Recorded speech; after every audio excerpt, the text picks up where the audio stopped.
welcome back.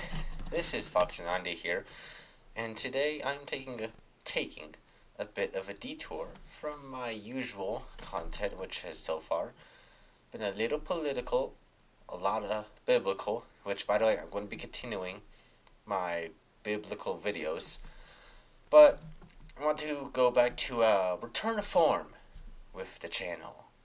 So, I originally made this channel to share stories.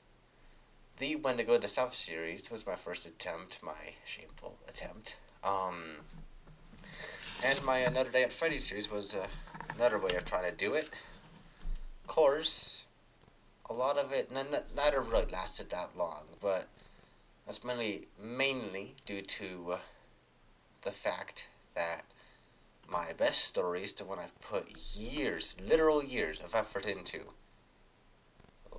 that's the good stuff. That's the stuff I'm saving. And so, I thought today I should talk about one of them. The one I've been working on the longest, the one that's taken the most effort, the one that's had the most evolution done to it, the one that I've looked at every single inch of it and made sure it's gold. And that is The Wolf and Fox. So, what is this? What is it? What is The Wolf and Fox? Putting it simply, it is a multi-generational horror story.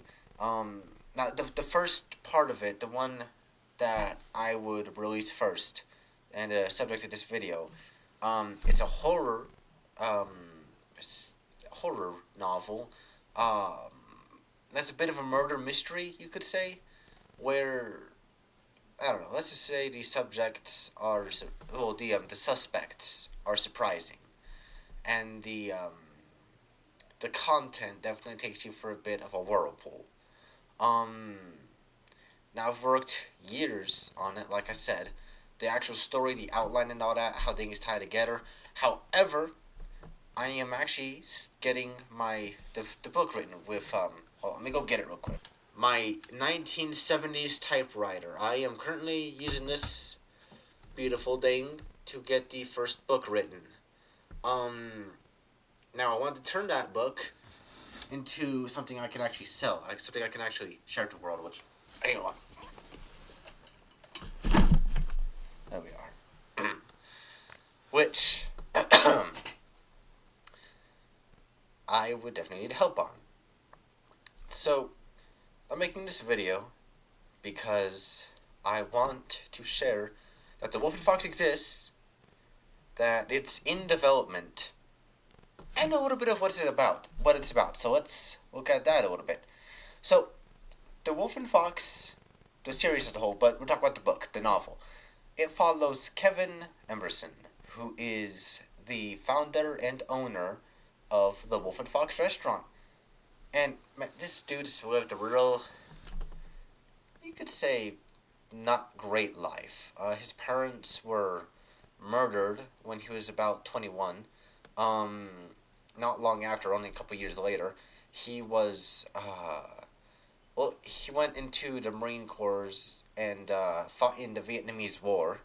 Of course, he ended up, let's just say something has happened in Vietnam. He had to be medically discharged, honorably discharged, and sent back to the United States. Didn't know what to do for a while, but then things looked up as he met a nice girl. They ended up with a kid, and then things went bad as they didn't work out, and now he doesn't get to see his kid very often. But that kid, Calvin, the boy, was enough inspiration for Kevin to find hope in life and to use his family's small fortune to build himself a restaurant, put his robotics expertise to the test, and build 2 animatronics, something that only like the big companies, like the Chuck E. Cheese and other places, I forgot their names, only they had. Kevin goes out there, he builds these things out of wood and barbed wire with some coating over it, and they work, they function. Now, of course, they're a bit more expensive to look at, but they're there, and the restaurant that Kevin makes from it, the Wolf and Fox restaurant, basically skyrockets his town, Carlston, New Mexico, into like, it's like a little tourist attraction there, and they make a lot of money off it, and it kind of gets the Wolf and Fox theme to it. Now, this all leads into the Wolf and Fox novel, taking place in 1984. Kevin has had it open since 1977, and things have just been great. He's been able to see his son more often. The restaurant's doing great. Just all on the up and up. However, things go, you could say downhill, actually more than downhill, whenever two local kids, Ricky and Emily Quinson, are kidnapped from their home by a man wearing one of the old, spare suits, or, costumes from the Wolf and Fox, as an eyewitness report from the twins' older brother. Yes, Emily and Ricky were twins. So this casts a lot of doubt on the Wolf and Fox restaurant, and then that's when the novel begins. Now, throughout the novel, can't give too much away, but essentially, it's like a murder mystery. As time goes on, more and more people begin to suspect Kevin is the killer, because people close to him disappear after he visits them, and then they end up dead. So, a lot of people begin to suspect him. Kevin, however, he believes that it's another man. Another man is behind all of this. None other than Josiah Williamson, who was actually sent to the state prison for reasons which we'll get into in the novel, or maybe the second novel. I don't know. He's kind of... Yeah, no, he was in prison for a while. However, he broke out when they were trying to transfer him to someplace else. And coincidentally, he broke out pretty much right before the two twins went missing. So Kevin obviously didn't get the stem. However, the location and the time it would take Josiah doesn't quite make sense to the authorities. So they say, "No, you're still the number one suspect, man." And so it's just kind of... That's about all I can share. So if that was interesting to you, then I would really appreciate it if you would support this channel. Shoot, I'm about to sneeze. Apologies for that. If that was interesting to you, I would really ask that you support this channel. I want to release stories relating to the Wolf and Fox. The Wendigo the South was actually a story taking place in the same universe as the Wolf and Fox. There's some ties to it, but essentially, I plan to release more stories connected to the Wolf and Fox without spoiling anything, because I said multi-generational horror story. It's huge. It's spent a lot of time perfecting it, and so with more support, I will have more drive to get more of those stories out. I got lots of stories planned, and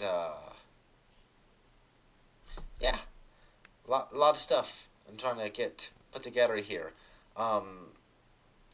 If you could subscribe, that would show me that there's people interested. If you could like this video so that more like-minded people can see this, and comment, if you have a question, or if you want to see a certain type of story. It doesn't have to be specifically correlated to the Wolf and Fox. If you want to see, as long as it encompasses the horror genre, something relating to it. You know what I mean? I don't know if you want to see, sort of a mystery in the woods type thing, or, some going missing in the restaurant, or, ghosts, or whatever, just comment, and I'll see if I can get a story put around that. Of course, if it's something like freaking aliens, I can't exactly do that, but that's besides the point. I hope you enjoyed this video. I dressed up a little for this. Fun fact, this vest, in the original designs for the Wolf and Fox, the actual animatronics, both of them wore a red vest, which, if you can't tell, I'm wearing right now, along with my blazer, and I got my dress shirt. I'm kind of dressed like I'm going for a date. which I wouldn't know what that's like. Anyways, have a great day. I'll see you later. Goodbye. Oh, and by the way, hold up. This guy's just kind of been sitting here for too long now. This dude... Hold up, let me try to... Crap. He's not... Oh, there he goes. Yeah, this dude right here. The dude I got in my profile picture on X. Yeah, he's actually based on one of the characters from the Wolf and Fox. If you know, you know. Anyways, stretched on. Have a great day. See you later.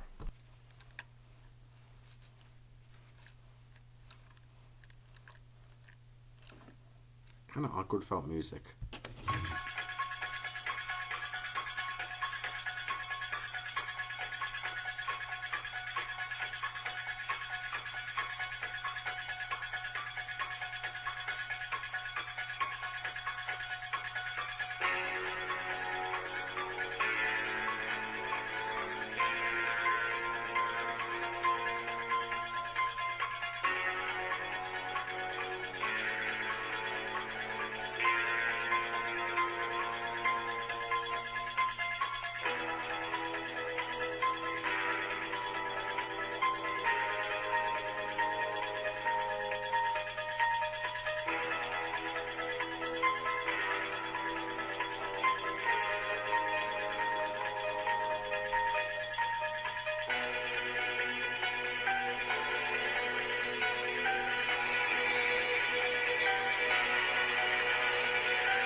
Motherfucker. No, I don't want to hear an ad. Beautiful.